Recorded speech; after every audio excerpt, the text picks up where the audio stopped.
مجھے کسی طالب علم نے بتایا، یونیورسٹی میں پڑھتے تھے، کہ کوئی ایک لیکچرار تھے، کوئی پروفیسر صاحب تھے، انہوں نے بچوں سے، لڑکے لڑکیاں تھیں وہاں پہ، ان سے کہا کہ بتاؤ آپ کے ذہن میں اللہ کا تصور کیسا ہے؟ تو یہ ایک سوال بہت ہی غلط سوال تھا، کہ اس کی وجہ سے یقینی سی بات ہے کہ ہر ایک اپنے ذہن میں کچھ تصورات قائم کرنے کی کوشش کرے گا اور سمجھے گا کہ اللہ تعالیٰ اس کی طرح ہے، حالانکہ وہ اللہ ہے ہی نہیں، اور ایک غلط تصور ذہن میں قائم ہو جائے گا۔ لہذا بعض نے تو کہا کہ ایسا لگتا ہے جیسے ایک بہت بڑے جسم والا آسمان سے یوں زمین کی طرف دیکھ رہا ہے، اس کی بڑی سی داڑھی اور سر پہ ٹوپی پہنی ہوئی ہے۔ تو معاذ اللہ ثم معاذ اللہ، اللہ تبارک و تعالیٰ کے لیے داڑھی کا تصور، پھر ٹوپی کا، پھر بڑے سے جسم رکھنے کا تصور، یہ سب ناجائز اور حرام ہے، اس لیے کہ جب تک شریعت ہمیں اجازت نہ دے، اللہ تبارک و تعالیٰ کے لیے کوئی تصور، غلط تصور ہم قائم کر ہی نہیں سکتے ہیں، یہ غلط ہو جائے گا۔ لیکن بہرحال یہ ایک مثال میں نے آپ کو اس لیے اس قسم کی دی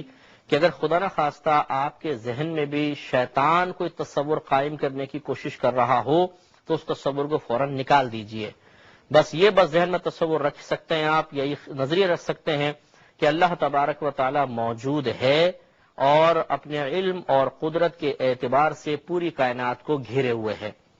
چنانچہ اس بارے میں آپ کو غور نہیں کرنا کہ اگر وہ موجود ہے تو اس کا جسم کیسا ہے، یا جسم ہے بھی کہ نہیں ہے، اس کی ذات کیسی ہے، کیا وہ شکل و صورت رکھتا ہے نہیں رکھتا، کیا وہ ہماری مثل ہو سکتا ہے کہ نہیں۔ تو یہ آپ ذہن میں کوئی خاکہ لانے کی کوشش مت کیجیے گا کہ لیسا کا مثل ہی شیء نے بتا دیا کہ اللہ تعالیٰ کسی شے کی مثل نہیں ہے، اور اللہ تعالیٰ کے علاوہ ہر چیز پر شے کا لفظ آپ بول سکتے ہیں، ہر چیز پر شے کا لفظ بول سکتے ہیں۔ تو معلوم ہوا کہ جب اللہ نے خود قرآن میں فرمایا کہ لیسا کمثلہ شیء، تو اس نے ہر اس تصور کی نفی کر دی جو کسی چیز کو دیکھ کر آپ کے ذہن میں قائم ہو سکتا ہے کہ اللہ تعالیٰ اس کی طرح نہیں ہو سکتا۔ اسی طرح اگر کوئی آپ سے پوچھے کہ اللہ تعالیٰ کہاں ہے، کیا آسمان میں ہے، کیا سامنے ہے، کیا پیچھے ہے، یا ہر جگہ ہے، تو آپ جگہ کا کوئی نام نہیں لیں گے، آپ کہیں گے نہیں، یہ کہنا غلط ہے کہ اللہ تعالیٰ ہر جگہ موجود ہے۔ یہ بھی غلط ہے کہ اللہ تعالیٰ عرش پر جلوہ افروز ہے، اگرچہ بعض چیزوں کا ظاہر، بعض آیات کا یا احادیث کے ظاہری مضامین سے ایسے لگتا ہے کہ جیسے اللہ تعالیٰ عرش الہی پر ہے، اس لیے بعض کا نظریہ یہی ہے کہ اللہ تعالیٰ عرش الہی پہ براجمان ہے، لیکن ہم ان آیات کو یا احادیث کو متشابہات میں سے قرار دیتے ہیں، یعنی اس کا ظاہری معنی کچھ اور ہے اور اللہ تعالیٰ اور اس کے رسول کچھ اور فرمانا چاہتے ہیں، ظاہری معنی کا قصد و ارادہ نہیں کرنا چاہیے۔ اور اس کی وجہ یہ ہوتی ہے کہ باہم جب دو آیات یا احادیث اور آیات آپس میں ٹکراتی ہیں تو اس طرح کا مفہوم اخذ کرنا ضروری ہوتا ہے کہ دونوں پر مطلب دونوں کے معنی درست قرار دیں، ایسا نہ ہو کہ ہم کہیں آیت صحیح ہے حدیث غلط، یا حدیث صحیح ہے آیت غلط۔ تو چنانچہ جب اللہ تعالیٰ نے فرمایا کہ لیسا کمثلہ شیء، اللہ کی مثل کوئی شے نہیں، تو ہم تو ایک تخت پہ براجمان ہو سکتے ہیں، تو یقینی سی بات ہے کہ اللہ تعالیٰ ہماری مثل نہیں ہے تو وہ عرش الہی پہ براجمان نہیں ہوگا۔ لیکن چونکہ ظاہری الفاظ آ گئے تو ہم کہیں گے جیسے اس کی شان کے لائق ہے ویسے وہ جلوہ افروز ہے، لیکن یہ تصور قائم نہیں کر سکتے ہیں کہ وہ معاذ اللہ جسم کے ساتھ ایک تخت کے اوپر بیٹھا ہوا ہے، یہ اللہ کے لیے تصور قائم کرنا محال ہے۔ اس لیے فقہا نے منع فرمایا کہ اللہ کے لیے کوئی جگہ کا تصور قائم نہ کیا جائے، تو نہ آنکھیں بند کر کے آپ ذہن میں کوئی تصور لائیں گے، نہ اس کے لیے کوئی جگہ کا تعین کریں گے، اور اسی طریقے سے تیسرا یہ بھی آپ نفی یاد رکھیے گا کہ اس کے لیے کسی سمت کا تعین نہیں کریں گے، آگے پیچھے دائیں بائیں اوپر نیچے نہیں۔ یہ جو لوگ کہتے ہیں کہ جو اوپر والا جانے مجھے اللہ تعالیٰ کرم فرمائے گا، تو یہ اشارہ نہیں کرنا چاہیے، یہ غلط اشارہ ہے، اس لیے کہ اللہ تعالیٰ کوئی خاص پرٹیکولر آسمان پر یا اوپر نہیں ہے، وہ موجود ہے کائنات میں، لیکن بات وہی ہے کہ وہ کس جگہ موجود ہے۔ تو مسئلہ یہ ہے کہ دیکھیں لیسا کمثلہ شیء اس کا جواب دے رہا ہے کہ ہر جو ذات اس دنیا میں موجود ہے ہم اس کے بارے میں کسی نہ کسی جگہ کا تعین کر سکتے ہیں،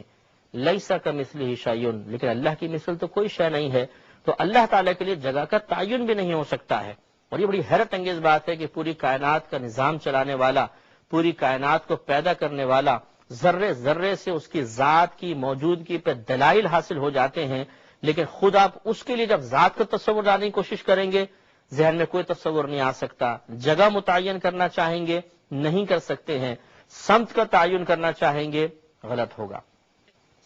ابھی جو بچوں کی کتابوں میں بھی لکھا ہوتا ہے کہ مثلا سوال اللہ تعالیٰ کہاں ہے، نیچے لکھا ہوتا ہے اللہ تعالیٰ ہر جگہ موجود ہے.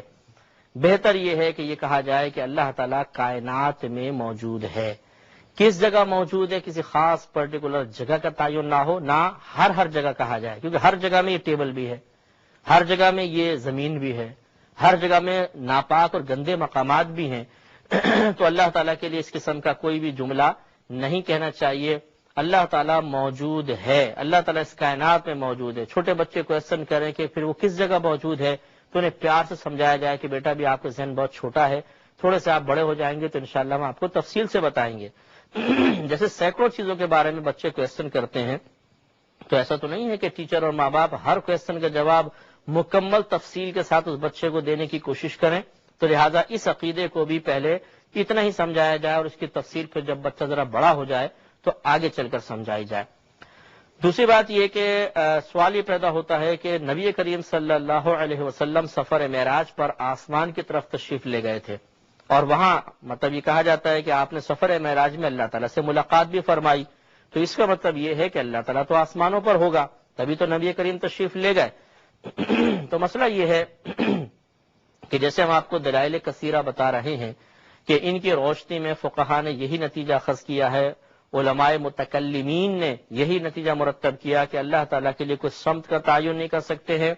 اور وہ خاص آسمانوں کی طرف اشارہ کرنا، یہ کہنا کہ وہ آسمانوں میں ہے، غلط ہوگا. تو اب یہ جو سفر معراج پہ نبی کریم صلی اللہ علیہ وسلم گئے، صحیح حدیثیں یہی بتاتی ہیں کہ آپ آسمانوں پر گئے، لیکن یہ یاد رکھیے کہ یہ ایک معجزہ تھا، اور معجزہ تو کہتے ہی اس کو ہیں جو عقل کو عاجز کر دیتا ہے،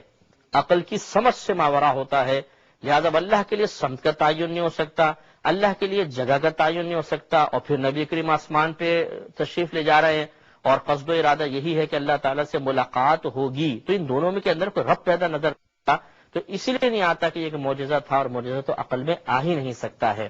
تو یہ عقیدہ رکھنا ضروری ہے کہ اللہ تبارک و تعالیٰ کے لیے کوئی خاص جگہ، خاص سمت کا تعین ناجائز ہے. ہاں وہ اس کائنات میں موجود ہے اور اپنے علم اور قدرت کے اعتبار سے پوری کائنات کا احاطہ کیے ہوئے ہے، پوری کائنات کو گھیرے ہوئے ہے. تو اب ایک تو ہم نے آپ کو بتایا کہ اللہ کے لیے تصور محال، دوسرا اس کے علم اور قدرت کے اعتبار سے کائنات کو گھیرنے کا مطلب، تیسرا اللہ کے لیے جگہ کا تعین، چوتھا اللہ کے لیے سمت کا تعین. یہ اس کی ذات کے حوالے سے بہت ہی ضروری عقیدے ہیں جو ہمیں اپنے ذہن میں جمعی تفاصیل کے ساتھ رکھنے چاہیے. انشاءاللہ مزید کلام ضرور ہوتا رہے گا، لیکن اگلے پروگرام میں. وآخر دعوانا